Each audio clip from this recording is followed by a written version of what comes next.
From names that symbolize wisdom and courage to those that remind us of God's love and promises, today we'll uncover the top girls' Bible names that could inspire your family or simply warm your heart. So, welcome to God's warmth, where faith and inspiration come alive. Today, we're diving into the beauty of girls' Bible names, names that carry timeless meanings and unforgettable stories of courage, grace, and faith. From those that symbolize wisdom and strength to others that remind us of God's enduring promises, these names hold a special place in the hearts of many. Let's explore their inspiring stories together. Abigail, meaning, my father's joy. Why it's exceptional. Abigail is a shining example of wisdom, grace, and courage. She used her intelligence and discernment to bring peace in a tense and dangerous situation, preventing bloodshed and earning respect from King David. Story. Abigail lived in the fertile hills of Carmel, a region rich with vineyards and pastures. She was married to Nabal, a wealthy but harsh and selfish man who was widely regarded as arrogant and unkind. While Nabal's behavior repelled many, Abigail's beauty and wisdom attracted admiration from everyone who knew her. One day, David, who was fleeing from King Saul, sent messengers to request food and supplies from Nabal. David's men had been protecting Nabal's shepherds from raiders, so the request was fair. But Nabal, in his arrogance, insulted David and dismissed his men empty-handed. When Abigail learned of this, she acted quickly. Without telling her husband, she gathered bread, wine, figs, and roasted grain, and set out with her servants to meet David. As she approached, she dismounted her donkey and bowed before him, offering the provisions with a heartfelt plea. "Please forgive my husband's foolishness," she said. "Let this gift be a token of my goodwill, and may God remember you for your righteousness when you ascend to the throne." David, moved by her words and impressed by her wisdom, accepted the offering and called off his men. Days later, when Nabal learned of how close he had come to disaster, he suffered a heart attack and died. After his death, David took Abigail as his wife. Her story is one of courage and quick thinking in the face of danger, showing how wisdom can turn away wrath.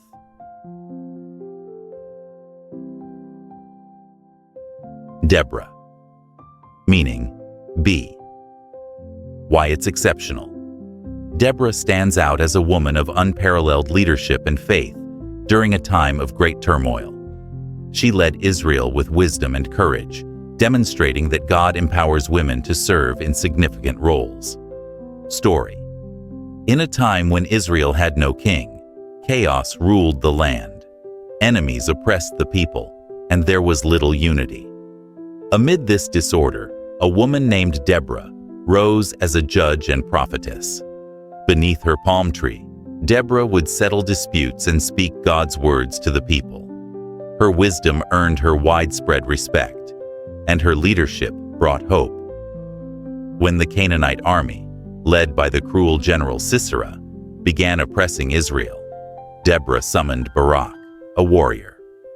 "The Lord commands you to take 10,000 men and confront Sisera," she declared. But Barak hesitated, insisting Deborah accompany him. She agreed but warned, "The honor of victory will go to a woman." The battle unfolded as God promised. Barak's forces routed the Canaanites, and Sisera fled on foot, seeking refuge in the tent of Jael, a Canaanite woman. Jael welcomed him with milk and a blanket, but as he slept, she drove a tent peg through his temple, fulfilling Deborah's prophecy. After the victory, Deborah sang a triumphant song, praising God for his deliverance. Her leadership and faith remind us of God's power to use anyone willing to obey his call.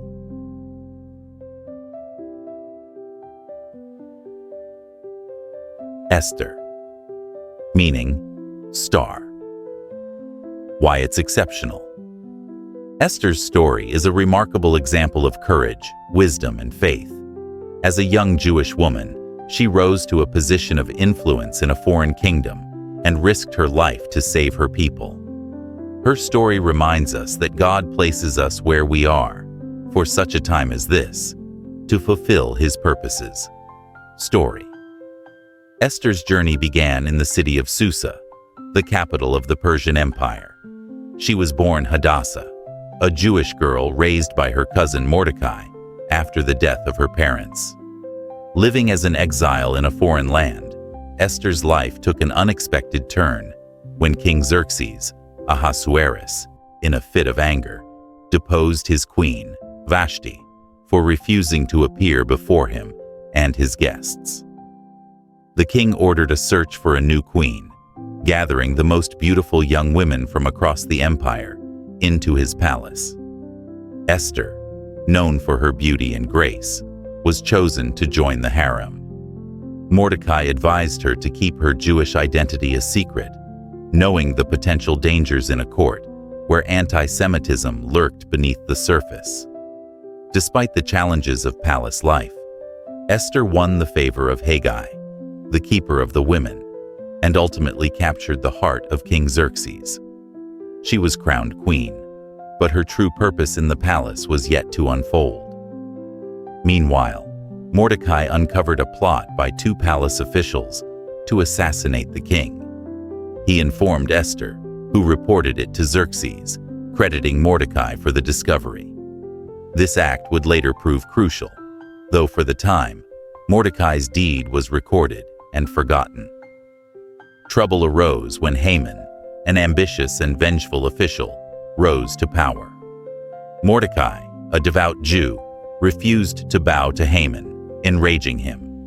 Haman, fueled by pride and hatred, devised a sinister plan to annihilate all Jews in the Persian Empire. He convinced the king to issue a decree for their destruction, setting a date for genocide. Mordecai, devastated by the decree, donned sackcloth and ashes and sent a message to Esther, urging her to intercede with the king. Esther faced a dire dilemma. Approaching the king without being summoned was punishable by death unless the king extended his golden scepter. She replied to Mordecai, "All the king's officials and the people of the royal provinces know that for any man or woman who approaches the king in the inner court without being summoned, the king has but one law, that they be put to death. But if the king extends the gold scepter, they will live. I have not been called to the king for 30 days. Mordecai's response was both a challenge and a call to faith. Do not think that because you are in the king's house, you alone of all the Jews will escape. For if you remain silent at this time, relief and deliverance for the Jews will arise from another place, but you and your father's family will perish. And who knows, but that you have come to your royal position for such a time as this." Esther, moved by his words, resolved to act. She asked Mordecai to gather the Jews of Susa for 3 days of fasting and prayer, and she and her attendants did the same. "When this is done," she said, "I will go to the king, even though it is against the law. And if I perish, I perish." On the third day, Esther dressed in her royal robes and entered the king's court. Xerxes, seeing her, extended his golden scepter, sparing her life. Esther invited the king and Haman to a banquet where she planned to reveal her request. At the first banquet, she invited them to a second banquet the next day. Meanwhile, Haman, still seething with hatred for Mordecai, built a massive gallows to hang him. That night, the king, unable to sleep, ordered the royal records to be read to him. He was reminded of Mordecai's earlier act of saving his life and realized Mordecai had never been rewarded. The next day, Haman, expecting honor for himself, was ordered by the king to parade Mordecai through the streets in royal robes, a humiliating reversal. At the second banquet, Esther revealed her Jewish identity and exposed Haman's plot to destroy her people. "If I have found favor with you, your majesty, and if it pleases you, grant me my life. This is my petition, and spare my people. This is my request. For I and my people have been sold to be destroyed, killed, and annihilated." The king, furious, stormed out. When he returned, he found Haman pleading with Esther and misinterpreted the scene as an assault. Haman was executed on the very gallows he had built for Mordecai. With Haman's death, the immediate danger was averted, but the decree to destroy the Jews still stood. Esther and Mordecai worked together to issue a new edict, allowing the Jews to defend themselves. On the appointed day, the Jews triumphed over their enemies, and their victory was celebrated with feasting and joy. This event became the basis for the Jewish festival of Purim, commemorating their deliverance. Esther's courage, faith, and willingness to risk her life for her people transformed her from a quiet, obedient girl into a fearless heroine. Her story reminds us that God places us in unique positions to fulfill His purposes, often in ways we cannot foresee. Esther's legacy continues to inspire faith, bravery, and trust in God's providence.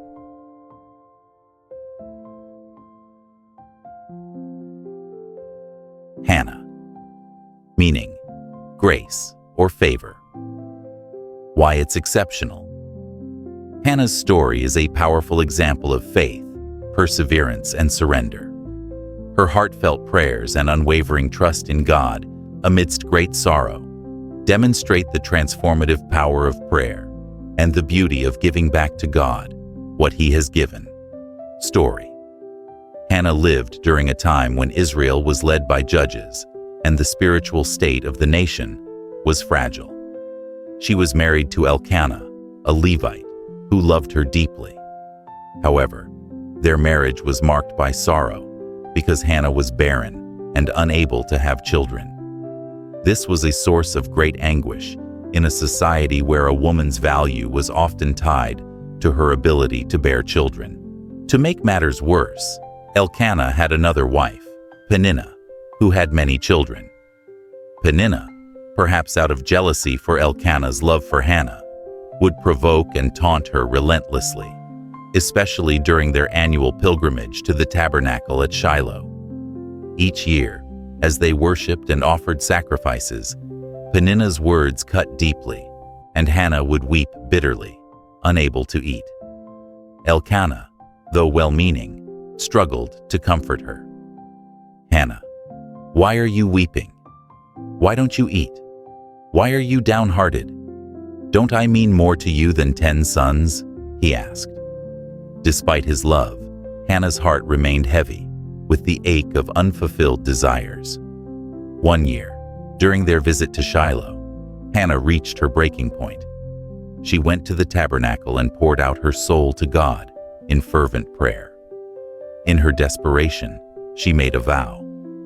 "Lord Almighty, if you will only look on your servant's misery and remember me, and not forget your servant, but give her a son, then I will give him to the Lord for all the days of his life, and no razor will ever be used on his head." 1 Samuel 1:11.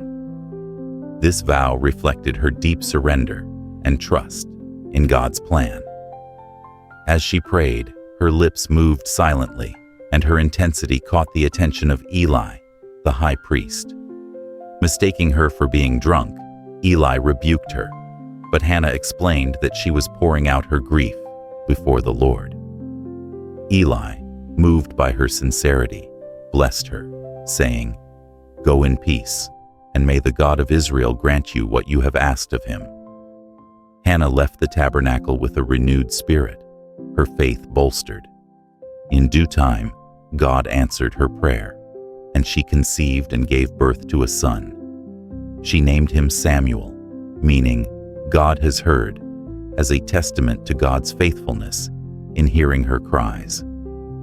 True to her vow, Hannah brought Samuel to the tabernacle when he was weaned, likely around the age of 3. Though it must have been incredibly difficult, Hannah presented Samuel to Eli, saying, "I prayed for this child, and the Lord has granted me what I asked of him. So now I give him to the Lord. For his whole life, he will be given over to the Lord." 1 Samuel 1:27-28. Samuel grew up in the service of the Lord, becoming one of Israel's greatest prophets and judges. Hannah's story didn't end with this act of devotion. God blessed her further, giving her 3 more sons and 2 daughters. Her faithfulness and sacrifice were met with abundance, and her legacy continued through Samuel, who anointed both King Saul and King David, pivotal figures in Israel's history. Hannah's prayer of thanksgiving, recorded in 1 Samuel 2, is a beautiful hymn of praise that reflects her deep understanding of God's power, justice, and faithfulness. It begins, "My heart rejoices in the Lord. In the Lord, my horn is lifted high. My mouth boasts over my enemies, for I delight in your deliverance."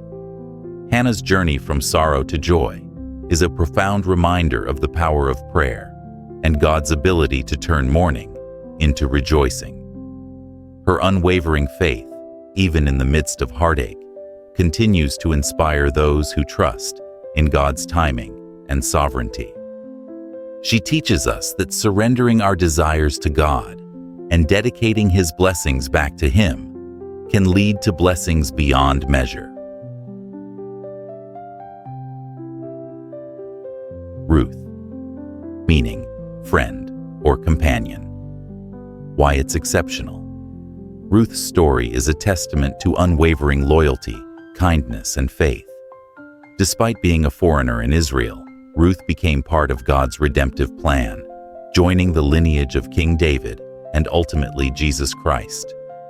Her journey from tragedy to blessing highlights God's providence and the power of faithfulness. Story. Ruth was a Moabite woman who lived during the time of the Judges, a period of instability and moral decline in Israel. She married Mahlon, the son of Elimelech, and Naomi, a Jewish family who had moved to Moab to escape a famine in Bethlehem. Tragedy struck when Elimelech, Mahlon, and his brother Chilion all died, leaving Naomi and her 2 daughters-in-law, Ruth and Orpah, widowed and vulnerable. When Naomi decided to return to Bethlehem, hearing that the famine had ended, she urged Ruth and Orpah to stay in Moab and remarry. Orpah tearfully agreed, but Ruth clung to Naomi with steadfast love. In one of the most heartfelt declarations in Scripture, Ruth said, "Don't urge me to leave you or to turn back from you. Where you go, I will go, and where you stay, I will stay.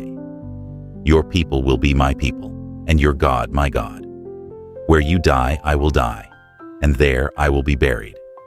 May the Lord deal with me, be it ever so severely, if even death separates you and me." Ruth 1:16-17. With this vow, Ruth not only chose loyalty to Naomi, but also embraced the God of Israel, leaving behind her Moabite identity and faith. Together, the 2 women returned to Bethlehem, arriving as the barley harvest began. Ruth's determination to provide for Naomi led her to glean in the fields, collecting leftover grain for their survival. It was in these fields that she met Boaz, a wealthy and kind landowner, who was also a relative of Naomi's late husband, Elimelech. Boaz noticed Ruth's hard work and selflessness and asked about her. Learning of her loyalty to Naomi, he showed Ruth favor, allowing her to glean freely in his fields and ensuring her safety among his workers. Ruth returned to Naomi with an abundance of grain, and Naomi recognized Boaz's kindness as a sign of God's provision. Naomi then devised a plan to secure Ruth's future. She instructed Ruth to approach Boaz at the threshing floor, where he was winnowing barley. Following Naomi's guidance, Ruth waited until Boaz had finished eating and drinking, then lay at his feet, a symbolic act of requesting protection and marriage. Startled, Boaz woke and found Ruth there. She humbly asked him to spread the corner of your garment over me, a request for him to act as her kinsman redeemer. Boaz, moved by Ruth's integrity and faithfulness, agreed but noted that there was another relative closer in line to redeem her. The next day, Boaz went to the town gate, where legal matters were settled, and negotiated with the other relative, who declined the responsibility. Boaz then redeemed Ruth, marrying her and restoring her family's legacy. Ruth and Boaz's union was blessed by God, and Ruth gave birth to a son, Obed. The women of Bethlehem celebrated with Naomi, declaring, "Praise be to the Lord, who this day has not left you without a guardian redeemer." Obed became the father of Jesse, who was the father of David, Israel's greatest king. Through Ruth's lineage, the Messiah, Jesus Christ, would be born. Ruth's story is extraordinary because of her transformation from a foreign widow to a central figure in Israel's history. Her faith in God and her unwavering loyalty to Naomi turned her life from one of despair to one of hope and blessing. Ruth's journey reminds us that God's plans often unfold through the ordinary acts of love and kindness, and that He can use anyone, regardless of their background, to accomplish His redemptive purposes. Her life is a beautiful example of faithfulness, redemption, and the transformative power of God's grace.